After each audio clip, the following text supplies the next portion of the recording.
Guys, இன்னைக்கு புனித வெள்ளி. நாங்கள் அந்தோனியார் சர்ச்சுக்கு தான் போயிருந்தோம். அந்தோனியார் சர்ச்சுக்கு போனதுமே அங்கே சிலுவை பாதை நடந்துட்டு இருந்துச்சு. சரின்னு சொல்லி நாங்கள் அந்த சிலுவை பாதையில் ஜாயின் பண்ணிட்டு எங்களுடைய வேண்டுதலை கடவுள்கிட்ட சொல்ல ஆரம்பித்தோம்.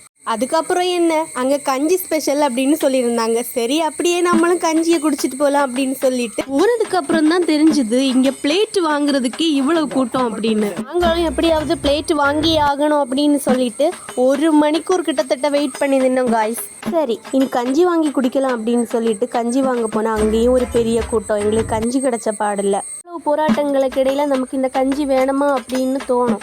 ஆனாலும் நாங்கள் வெயிட் பண்ணி கஞ்சி குடிச்சிட்டு தான் வருவோம். கிட்டத்தட்ட 2 மணிக்கூர் போராட்டத்துக்கு பிறகு எங்களுக்கு கஞ்சி கிடைச்சதுங்க. கஞ்சி கிடைச்சதுமே மனசுக்குள்ள நாங்கள் வெட்டி அப்படின்னு சொல்லிட்டு நாங்களே மனசில் சொல்லிட்டோம். அவ்வளவு கஷ்டப்பட்டு வாங்கின இந்த கஞ்சியை பற்றி சொல்ல வேண்டாமா?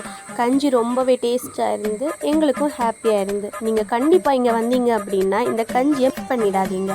வீட்டுக்கு போகிற வழியில் பார்த்தா ஐஸ் வித்துட்டு இருந்தாங்க. ஐஸை பார்த்ததுக்குமே எனக்கு கொள்ள பிரியம். சரின்னு சொல்லிட்டு ஒரு ஐஸையும் வாங்கி குடிச்சிட்டு நாங்களும் கிளம்பிட்டோம். நீங்களும் இந்த அந்தோனியார் சர்ச்சுக்கு வந்திருக்கீங்களா, இங்கே கஞ்சி குடிச்சிருக்கீங்களா அப்படிங்கிறத மறக்காமல் கமெண்டில் சொல்லுங்கள். பாய்.